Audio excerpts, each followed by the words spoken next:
Rebecca had been living on her 40-acre ranch for over 15 years when everything changed. She loved waking up to the sound of horses nickering in the pasture and the peaceful quiet that only comes with country living. Her property had rolling hills, a small creek that ran through the back section, and the kind of wide-open space that made her feel free every single day. The ranch had been in her family for generations. Her grandfather built the original barn in the 1940s, and her father added the sturdy wooden fences that still stood strong today. Rebecca had spent her childhood riding horses along these same trails, and now she was raising her own kids in the same wholesome environment. Life was simple and good, but then the developers came. It started slowly. First, surveyors appeared on the empty land next to her eastern fence line. Then came the bulldozers, clearing trees that had stood for decades. Rebecca watched with growing concern as the peaceful farmland transformed into something completely different. Within 2 years, a massive housing development called Meadowbrook Estates sprouted up like mushrooms after rain. The houses were all painted the same shade of beige. Every lawn was perfectly manicured. Every driveway had the same decorative lamppost. It looked like someone had copy and pasted the same house 50 times in neat little rows. Rebecca had to admit the neighborhood looked nice, but it felt so different from her rustic ranch with its weathered barn and natural landscape. At first, the new neighbors seemed friendly enough. Some even waved when they drove past her property. A few families with young children were excited to see real horses so close to their homes. Rebecca didn't mind answering questions about ranch life or letting kids pet her gentler horses through the fence. Then Linda Pemberton moved in. Linda bought the house directly next to Rebecca's ranch, the one with the best view of the pastures and horses. She was a woman in her 50s with perfectly styled blonde hair that never seemed to move, even on windy days. She drove a spotless white SUV and always dressed like she was heading to an important business meeting, even when she was just checking her mailbox. Within a week of moving in, Linda had appointed herself president of the Meadowbrook Estates Homeowners Association. She printed official-looking business cards and started carrying around a thick binder filled with rules and regulations. Linda took her new position very seriously, maybe too seriously. The problem started with small complaints. Linda called the county to report that Rebecca's horses were too noisy in the early morning. Never mind that horses are naturally quiet animals that mostly just graze peacefully. Then she complained about the smell, claiming that the natural odors from the ranch were affecting her property values. Rebecca tried to be understanding. She knew that people who had never lived near farms might not be used to country life. She explained politely that her ranch had been there long before the development, and that it was properly zoned for agricultural use. She even offered to show Linda around the property so she could see how well maintained everything was. But Linda wasn't interested in understanding. She was interested in control. The situation got worse when Linda started walking her small white dog, a perfectly groomed Maltese named Princess, along Rebecca's fence line every single day. At first, Rebecca thought it was nice that Linda wanted to exercise her pet, but then she noticed that Linda wasn't just walking. She was stopping every few feet to stare through the fence boards, taking pictures with her phone and writing notes in a small notebook. One morning, Rebecca caught Linda actually measuring distances with a bright yellow tape measure. She was stretching it from various points on the fence to markers she had placed in her own yard. When Rebecca asked what she was doing, Linda claimed she was documenting potential property line disputes and ensuring compliance with community standards.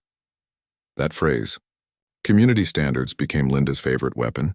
She used it to justify everything from complaining about Rebecca's weathered barn to demanding that the ranch's gravel driveway be paved to match the neighborhood's aesthetic requirements. Never mind that Rebecca's property wasn't part of the HOA and had no obligation to follow their rules. Linda's obsession with controlling her surroundings reached new levels when she started bringing other HOA members on her daily inspection walks along the fence. She would point at different aspects of Rebecca's property and explain why they were problematic for the neighborhood. She talked about the horses like they were dangerous wild animals instead of gentle, well-trained creatures. The fence itself became Linda's biggest target. She claimed it was unsightly and not in keeping with the upscale residential character of Meadowbrook Estates. She demanded that Rebecca replace the sturdy wooden rail fence with something more aesthetically pleasing that would complement the neighborhood's vision. Rebecca tried to explain that the fence was not only perfectly legal but also necessary for keeping the horses safe and contained. The wooden rails were strong enough to handle a 1,000-pound animal leaning against them, and the spacing was designed to prevent horses from getting their legs caught. Function mattered more than appearance when it came to livestock safety, but Linda didn't care about practical concerns. She only cared about her vision of a perfect suburban neighborhood where everything looked exactly the same. The fact that Rebecca's ranch predated the development by decades meant nothing to her. In Linda's mind, the ranch was the problem, not her unrealistic expectations. The daily confrontations were wearing Rebecca down. Every morning she would see Linda marching along the fence line with her clipboard and measuring tape, looking for new things to complain about. Linda started taking photos of every minor imperfection, from a loose board that needed a nail to manure in the pasture that she claimed was a health hazard. Rebecca's stress levels began to climb as Linda's complaints became more frequent and more aggressive. Phone calls to the county became a weekly occurrence. Linda filed formal complaints about everything from noise violations to alleged property line encroachments. She even tried to claim that the horses posed a safety threat to neighborhood children, despite the fact that they were securely fenced and had never shown any aggressive behavior. The breaking point came when Linda announced at an HOA meeting that she was forming a neighborhood standards committee to address the ongoing issues with the adjacent property. She made it sound like Rebecca's ranch was some kind of blight on the community, rather than a well-maintained agricultural operation that had been there for generations. Rebecca realized that this wasn't going to end with polite conversations and reasonable explanations. Linda had made up her mind that the ranch didn't belong, and she was prepared to use every tool at her disposal to make Rebecca's life miserable until she gave up and moved away. What Rebecca didn't know was that Linda's campaign against the ranch was about to escalate in ways that would shock even the most cynical observer. The woman who claimed to care so much about property rights and community standards was about to show just how far she was willing to go to get her way. The war between the HOA president and the ranch owner was just beginning, and it would soon involve bolt cutters, trespassing, and a sheriff on horseback that nobody saw coming. Rebecca's Tuesday morning started like any other. She walked out to the barn to feed her horses, breathing in the fresh country air and enjoying the peaceful quiet before the rest of the world woke up. But as she approached the eastern fence line, something caught her eye that made her stomach drop. There was a hole in her fence, not a small gap where a board had fallen off, but a deliberate clean cut through multiple rails. Someone had used bolt cutters to create an opening about 3 feet wide, just large enough for a person to walk through comfortably. Rebecca stood there staring at the damage, her mind racing. She knew exactly who was responsible, but seeing the evidence still shocked her. This wasn't just property damage anymore. This was deliberate vandalism, and it had happened on her private land. As if summoned by her thoughts, Linda appeared from the Meadowbrook Estates side of the fence, walking calmly through the hole she had created. Princess, her little white dog, trotted beside her on a rhinestone-studded leash. Linda was dressed in her usual pristine outfit, carrying her ever-present clipboard and acting like she owned the place. Rebecca couldn't believe what she was seeing. "Linda, what are you doing?" "You cut my fence." Linda barely looked up from her clipboard. "Good morning, Rebecca. I'm just taking Princess for her daily walk. This shortcut is much more convenient than going all the way around the neighborhood." "Shortcut? This is my private property. You can't just cut holes in my fence and walk through whenever you want." Linda finally looked at Rebecca with an expression of calm superiority that made Rebecca's blood pressure spike. "Actually, I can. The HOA board has determined that this section of fence encroaches on community property. We have every right to access this area." Rebecca felt like she was living in an alternate reality. "Community property? Linda, I have the land surveys. This fence has been here for 20 years. It's nowhere near your property line." But Linda was already walking away, letting Princess run freely around the pasture like it was a public dog park. The little dog immediately began chasing Rebecca's chickens, sending them squawking and flapping in all directions. Rebecca's mare, Sunset, shied away from the commotion, clearly stressed by the intrusion. "You need to leave right now," Rebecca called after Linda. "And take your dog with you before she spooks my horses."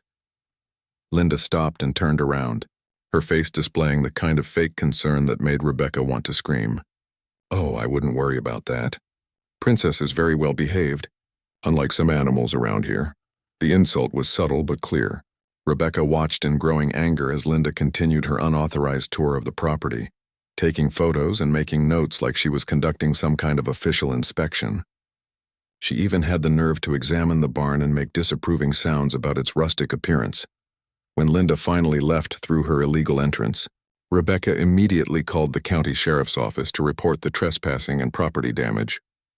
The dispatcher took down the information and promised to send someone out, but warned that it might take a few hours due to other calls. Rebecca spent the morning temporarily blocking the hole with some spare boards and wire, but she knew it was only a stopgap measure. If Linda was determined enough to cut the fence once, she would probably do it again.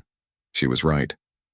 The next morning, Rebecca discovered not only that Linda had cut through her temporary repairs, but that she had also installed a small metal sign next to the opening. The sign read "Dog Walking Trail, HOA members only" in neat black letters, as if Linda had claimed ownership of Rebecca's pasture. This time, Linda wasn't alone. She had brought 3 other neighbors from Meadowbrook Estates, all walking their dogs through Rebecca's property like it was a public park. They were trampling through the grass, letting their pets run loose, and completely ignoring the "no trespassing" signs that Rebecca had posted around the perimeter. "This is unbelievable," Rebecca muttered to herself as she marched toward the group. "Linda, get off my property right now and take your friends with you." Linda looked up from her conversation with a woman walking a large German shepherd. "Rebecca, I'd like you to meet some of our HOA board members. We're conducting a site assessment to determine what improvements need to be made to bring this area into compliance with neighborhood standards." "Improvements? This isn't your neighborhood." "This is my private ranch." One of the other women, a tall brunette with expensive sunglasses, stepped forward. "Actually, we've been reviewing the property records, and there seem to be some discrepancies about the exact boundaries. Until that's resolved, we need to ensure that any structures meet community guidelines." Rebecca felt like she was in the twilight zone. These people were acting like they had some kind of authority over her land, despite having absolutely no legal basis for their claims. They were making up rules and regulations as they went along, using official-sounding language to justify their outrageous behavior.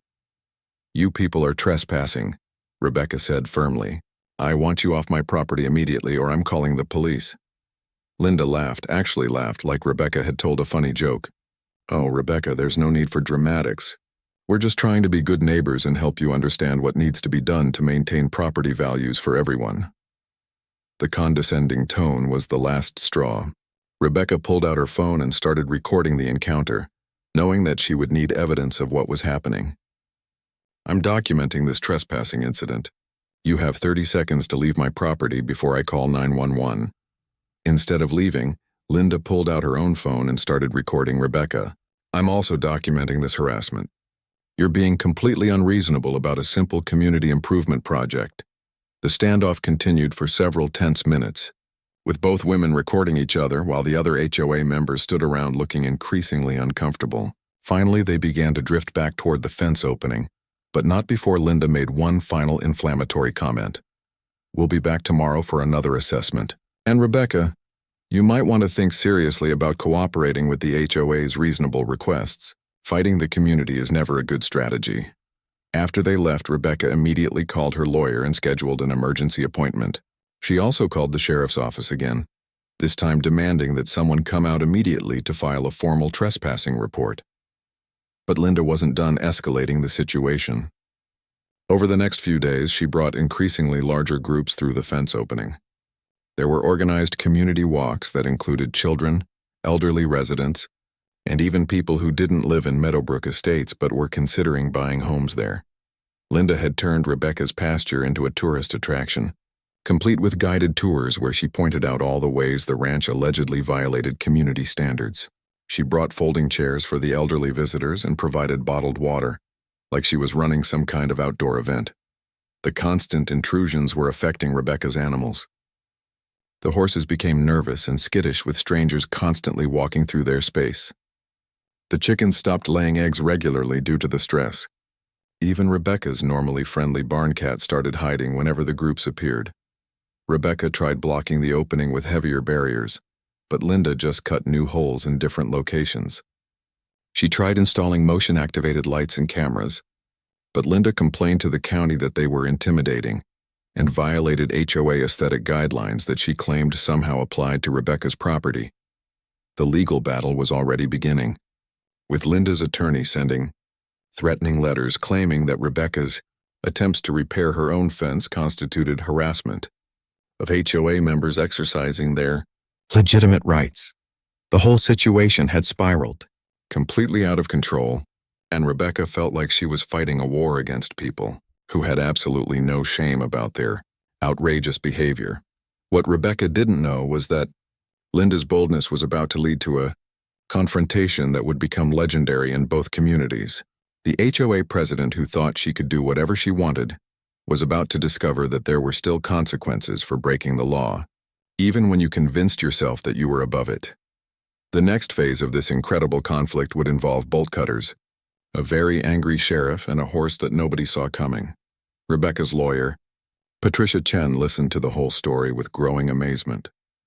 She had been practicing property law for 20 years, but she had never encountered a case quite like this one. "Let me make sure I understand this correctly," Patricia said, reviewing her notes. "The HOA president cut holes in your fence, installed unauthorized signage on your property, and is now conducting regular group tours through your pasture?" "That's exactly right," Rebecca confirmed. "And she claims she has the legal right to do all of this because the HOA supposedly has authority over my land." Patricia shook her head. "Rebecca, I need to be very clear about something. Troy covenants cannot override property law. They have absolutely no authority to access your land, modify your fences, or claim any kind of jurisdiction over your ranch. What Linda is doing is criminal trespassing and vandalism, plain and simple." The relief Rebecca felt at hearing those words was enormous. After weeks of Linda's gaslighting and legal-sounding threats, it was wonderful to have a real attorney confirm what Rebecca had known all along, that Linda's behavior was completely illegal. Patricia filed a formal trespassing complaint with the county and sent a cease and desist letter to Linda's address. The letter was clear and direct. Stop trespassing on Rebecca's property immediately, remove all unauthorized signage, and cease all unauthorized modifications to the fence. Rebecca thought that would be the end of it. Surely, once Linda received an official legal document, she would back down and return to her own property. Rebecca had seriously underestimated Linda's commitment to her delusions of authority. 2 days after the cease and desist letter was delivered, Rebecca received a response that left her speechless. Linda's attorney, a man named Bradley Morrison who seemed to specialize in frivolous lawsuits, had sent a 20-page legal document claiming that Rebecca's ranch violated multiple HOA covenants and county ordinances. The letter was full of impressive-sounding legal language that basically boiled down to nonsense. Morrison claimed that the ranch's existence was incompatible with residential zoning, that the horses constituted a public nuisance, and that the fence repairs were intimidation tactics designed to harass HOA members. Most incredibly, the letter demanded that Rebecca remove entire sections of her fence to provide appropriate community access to what Morrison called the disputed property. They wanted Rebecca to voluntarily tear down her own fence to make it easier for HOA members to trespass on her land. "This is insane," Rebecca told Patricia during their next meeting. "They're actually demanding that I destroy my own property to accommodate their illegal behavior." Patricia was equally astounded. "I've seen some creative legal theories in my career, but this is beyond anything I've encountered. They're essentially arguing that your property rights are subordinate to their desire to use your land as a park." The legal battle escalated quickly. Linda filed a counter-lawsuit claiming that Rebecca's aggressive response to the HOA's reasonable requests constituted harassment and emotional distress. She claimed that Rebecca's security cameras were invasive and that her no trespassing signs created a hostile environment for Meadowbrook Estates residents. Morrison's legal strategy seemed to be based on the idea that if you file enough paperwork and use enough legal jargon, you can make illegal behavior sound legitimate. He cited property easements that didn't exist, zoning regulations that didn't apply, and HOA authorities that were completely fictional. Meanwhile, Linda's behavior on the ground became even more outrageous. She started bringing bolt cutters on her daily walks, openly cutting new holes whenever Rebecca blocked the old ones. She even brought a small toolkit and had begun maintaining the openings, treating them like permanent fixtures that needed regular upkeep. The groups walking through Rebecca's property grew larger and more disruptive. Linda organized official HOA community walks every Tuesday and Saturday, complete with printed schedules and meeting points. She provided maps showing the walking route through Rebecca's pasture and designated areas where people could rest and take photos. Rebecca started finding trash left behind by these groups. Plastic water bottles, snack wrappers, and even dog waste bags that people had conveniently forgotten to take with them. Her beautiful pasture was being treated like a public trail, and she was expected to clean up after Linda's guests. The situation reached a new low when Linda brought a group of potential home buyers through the property. She was showing them around like she was conducting an official tour, pointing out features of the ranch and explaining how it would eventually be improved to meet community standards. As you can see, Linda told the prospective buyers, "This area will eventually be converted to a community green space once we work out the zoning issues. The HOA has big plans for developing this into a proper park with walking trails and maybe even a playground." Rebecca couldn't believe what she was hearing. Linda was literally selling her property to strangers, making promises about future development as if she had any authority to make those decisions. The woman's delusions had reached a level that was almost impressive in its audacity. The stress was taking a serious toll on Rebecca's daily life. She couldn't enjoy her morning coffee on the porch anymore because she never knew when Linda's groups would appear. Her horses were constantly on edge, and she worried about liability issues if someone got hurt while trespassing on her property. Rebecca's children, who loved riding their horses after school, started asking why strangers were always walking around their land. She found herself explaining complex legal concepts to confused kids who just wanted to understand why the neighbor lady thought she owned their pasture. The final straw came when Linda installed a small bench near the fence opening, complete with a metal plaque that read, "Meadowbrook Estates Community Rest Area, donated by the HOA board." She had literally turned part of Rebecca's property into a designated rest stop for her illegal tours. When Rebecca called the sheriff's office about the bench incident, she was frustrated to learn that the responding officer seemed hesitant to get involved in what he called a neighbor dispute. Despite the clear evidence of trespassing and vandalism, some law enforcement officers preferred to avoid HOA-related conflicts, viewing them as civil matters rather than criminal ones. But Rebecca was about to discover that not all sheriff's deputies felt that way.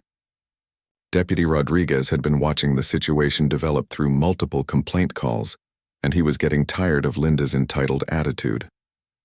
He had dealt with HOA overreach before, and he knew exactly how to handle people who thought their suburban authority extended beyond their actual legal rights. What Linda didn't know was that her next fence-cutting expedition would coincide with a sheriff's visit that she would never forget.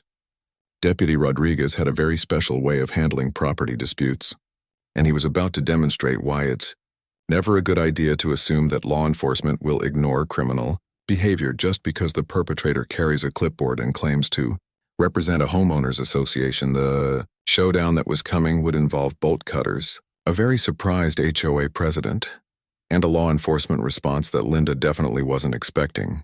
Her days of treating Rebecca's ranch like her personal property were about to come to a dramatic and unforgettable end.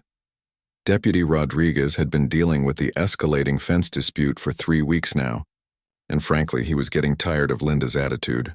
Every time he responded to a call from Rebecca's ranch, Linda would emerge from her house with that clipboard and start lecturing him about HOA regulations, like she was some kind of legal authority. Rodriguez had 20 years of experience in law enforcement, and he could spot entitled behavior from a mile away.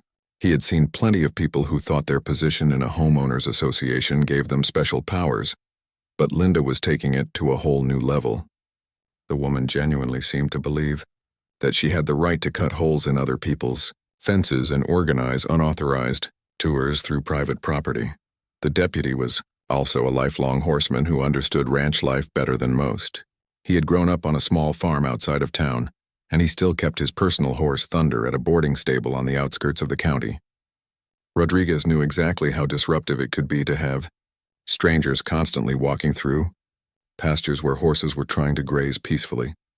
When Rebecca called that Thursday morning about another fence-cutting incident, Rodriguez decided it was time to handle the situation differently than his usual patrol car response. He was off duty but agreed to respond anyway, partly because he was curious to see just how bold Linda had become, and partly because he was tired of her treating the sheriff's office like her personal security service. Instead of driving his patrol car, Rodriguez loaded Thunder into his horse trailer and drove to the state park that bordered Rebecca's ranch. He had used Thunder for community events and trail patrol before, so the horse was comfortable being ridden in uniform. What Rodriguez had in mind was a more traditional approach to rural law enforcement, the kind that people sometimes forgot was still perfectly legal and appropriate. Rodriguez saddled Thunder and began riding slowly through the wooded trail that connected the state park to Rebecca's property. It was a beautiful morning, and the deputy found himself enjoying the peaceful ride through the trees. Thunder was a magnificent quarter horse with a glossy brown coat and an intelligent demeanor that made him perfect for police work. As they emerged from the tree line onto Rebecca's property, Rodriguez could see the situation developing exactly as Rebecca had described. Linda was standing at her latest fence opening with a pair of bolt cutters in her hands, systematically cutting through the boards that Rebecca had used to repair the previous damage. Princess, her little white dog, was running around the pasture off-leash, and there were 4 other HOA members standing nearby, apparently waiting for Linda to finish her maintenance work. Rodriguez guided Thunder to a position where they would be clearly visible, but approached slowly, wanting to observe Linda's behavior before announcing his presence. What he saw was even more brazen than he had expected. Linda wasn't just cutting a simple opening. She was actually widening the hole to make it more convenient for larger groups to pass through. One of the HOA members was holding what appeared to be a measuring tape, calling out dimensions to Linda as she worked. Another was taking photos of the fence from different angles, apparently documenting the improvements they were making to Rebecca's property. The level of organization and premeditation was stunning. Linda paused in her cutting to address the group. Once we get this opening to the proper width, we can start bringing the maintenance committee through on a regular basis. The goal is to eventually have this entire area converted to community green space, but that's going to take some cooperation from the county planning office. Rodriguez couldn't believe what he was hearing. Linda was literally planning to convert Rebecca's pasture into HOA property, and she was discussing it openly like it was a legitimate community project. The woman's delusions had reached a level that was almost impressive in its audacity. That's when Rodriguez decided it was time to make his presence known. He urged Thunder forward, and they emerged from behind a grove of oak trees like something from an old Western movie. The sight of a uniformed sheriff's deputy on horseback had an immediate and dramatic effect on the group of trespassers. Linda froze mid-cut, bolt cutters suspended in the air, her mouth falling open as she stared at the approaching horse and rider. The other HOA members began backing away nervously, suddenly realizing that their community improvement project might not look quite as legitimate to actual law enforcement. Rodriguez rode Thunder right up to the fence opening, looking down at Linda with the kind of stern expression that had ended many confrontations over the years. The effect was even more powerful from horseback, where his uniformed presence seemed larger and more authoritative than it would have from inside a patrol car. "Morning, folks," Rodriguez said calmly, his voice carrying the kind of quiet authority that made people pay attention. "Mind if I ask what you're doing with those bolt cutters on someone else's property?" Linda stammered for a moment, clearly thrown off by the unexpected arrival of a mounted officer. "Officer, I'm Linda Pemberton, president of the Meadowbrook Estates HOA. We're just conducting routine maintenance on a community access point." Rodriguez dismounted Thunder with practiced ease, keeping the reins in one hand while he approached Linda. The horse stood perfectly still, trained to remain calm during police interactions. Community access point? On private property? "Do you have permission from the property owner to be here?" "Well, not exactly, but you see the HOA board has determined that this fence line encroaches on community property, and we have every right to maintain appropriate access for our residents." Rodriguez pulled out his notebook, a gesture that immediately made the entire group more nervous. "Ma'am, I'm going to need to see some documentation for that claim." Do you have a survey showing that this land belongs to the HOA? Linda's confidence began to crack as she realized that her usual tactic of overwhelming people with official-sounding language wasn't working on an actual law enforcement officer. Well, our attorney is reviewing the property records, and there are some discrepancies that need to be resolved. Uh-huh, Rodriguez said, making notes. And while your attorney is reviewing property records, you decided to take bolt cutters to someone else's fence? How exactly does that work? The other HOA members were now backing away more quickly, apparently realizing that they didn't want to be associated with Linda's legal troubles. Princess, the little white dog, had stopped running around and was now sitting quietly near Linda's feet. As if sensing that playtime was over, Rodriguez continued his questioning with the kind of methodical approach that had served him well in 20 years of law enforcement. Ma'am, I need you to understand something very clearly. This is private property owned by Rebecca Chen and properly zoned for agricultural use. You are currently trespassing, and you have damaged her fence with those bolt cutters. That constitutes vandalism. Linda's face went pale as the reality of her situation began to sink in. But I'm the HOA president. I have authority over community standards and property maintenance. Ma'am, HOA authority doesn't extend to other people's private property. Your authority begins and ends at your own property lines. You have no legal right to be here, and you certainly have no right to damage someone else's fence. Rodriguez looked around at the other HOA members, who were now trying to distance themselves from Linda both physically and verbally. I suggest the rest of you folks head back to your own properties before the situation gets any more complicated. They didn't need to be told twice.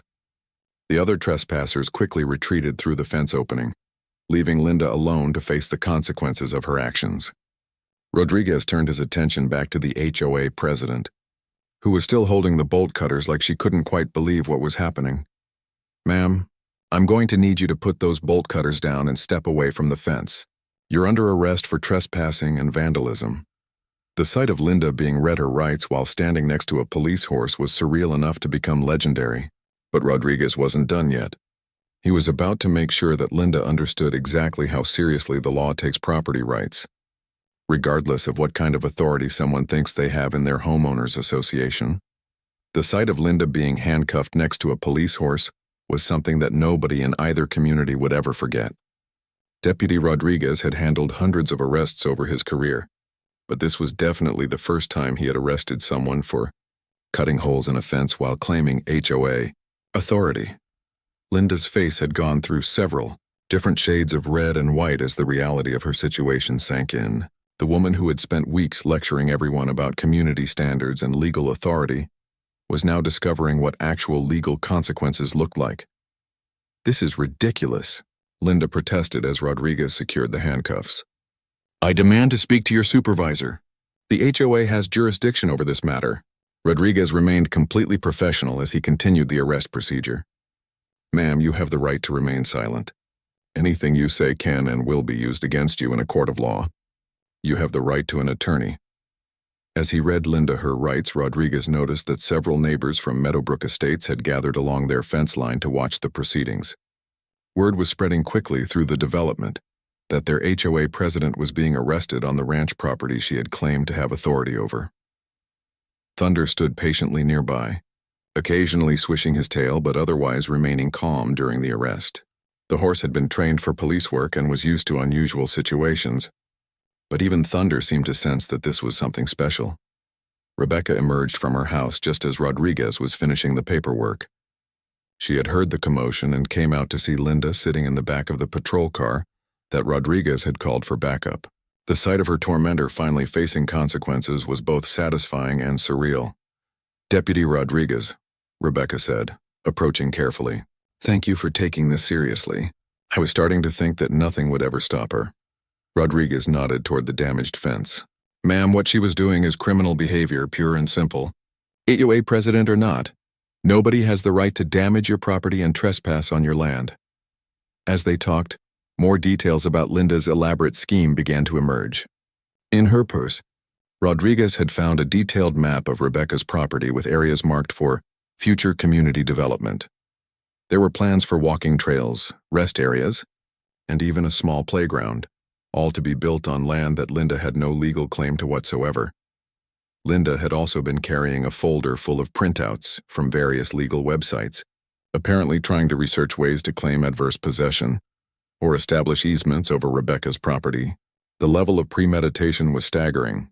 This wasn't just a neighbor dispute that had gotten out of hand. It was a deliberate attempt to steal someone else's land through harassment and intimidation. The other HOA members who had fled when Rodriguez arrived were now dealing with their own problems. Rebecca had security camera footage of all of them trespassing on her property, and several had left behind personal items in their haste to escape. Their names were all going into the police report as co-conspirators in the trespassing incidents. Word of Linda's arrest spread through Meadowbrook Estates like wildfire. By evening, Rebecca was receiving phone calls from neighbors she had never met, apologizing for Linda's behavior and expressing shock at what had been happening. Many residents claimed they had no idea that Linda was conducting unauthorized tours through private property or that she was cutting holes in fences. Linda's husband, Robert, appeared at Rebecca's door that same evening, looking mortified and exhausted. He explained that he had been traveling for work and had no idea what his wife had been doing in his absence. When he found out about the arrest and the potential legal liability, he immediately offered to pay for all fence repairs and any other damages. "I'm so sorry," Robert told Rebecca. "I knew Linda took her HOA responsibilities seriously, but I had no idea she was doing anything like this. I've already called our insurance company and our attorney. We'll take care of everything." The legal consequences for Linda were swift and severe. She was charged with criminal trespassing, vandalism, and destruction of property. Her attorney, Bradley Morrison, quickly discovered that his client's claims about HOA authority were completely fictional and that he had been filing frivolous lawsuits based on non-existent legal theories. Morrison withdrew from the case within a week, apparently deciding that defending Linda's actions would be impossible. Linda was forced to hire a new attorney who immediately advised her to plead guilty and try to minimize the penalties by making full restitution to Rebecca, the civil lawsuit that Linda had filed against. Rebecca was dismissed with prejudice, meaning it could never be refiled. The judge's written opinion included language describing Linda's claims as frivolous and without any basis in law or fact. Rebecca's attorney was awarded substantial legal fees, all to be paid by Linda. But the financial consequences were only part of Linda's problems. The story of the HOA president who got arrested while cutting holes in a neighbor's fence became legendary in the local community. Local news picked up the story, and the footage of Linda being arrested next to a police horse went viral on social media.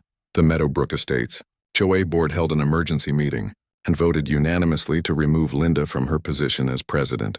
They also passed a resolution formally apologizing to Rebecca and establishing clear policies about respecting neighboring properties. Several board members resigned in embarrassment over their association with Linda's actions.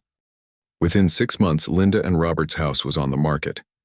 Linda couldn't face the constant embarrassment of being known as the woman who thought she could steal her neighbor's land by cutting holes in fences. They moved to a different state, apparently hoping to start fresh somewhere that didn't know about Linda's spectacular fall from grace.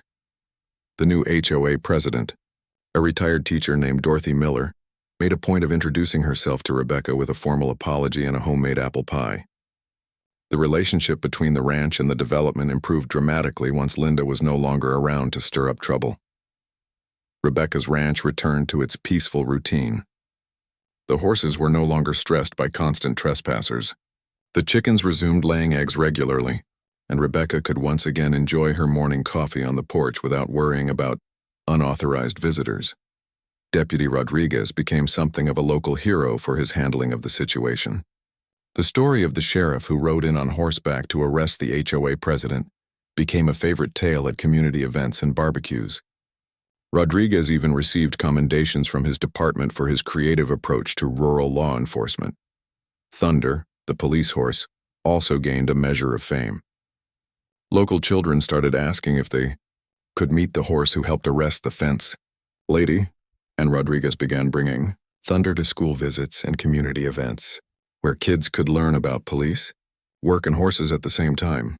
Rebecca kept one section of the damaged fence unrepaired as a reminder of the entire ordeal. She had a small plaque installed that read, "In memory of property rights and common sense, Never forget that being HOA president doesn't make you above the law. Years later, people still drive by Rebecca's ranch hoping to see the famous fence and maybe catch a glimpse of the horses that witnessed one of the most bizarre neighbor disputes in county history. The story has become a cautionary tale about HOA overreach and a reminder that sometimes justice really does arrive on horseback. Linda's spectacular downfall serves as a permanent reminder that no amount of self-appointed authority can override basic property rights, and that people who think they can bully their neighbors into submission might just find themselves face to face with a sheriff who takes property law very seriously indeed.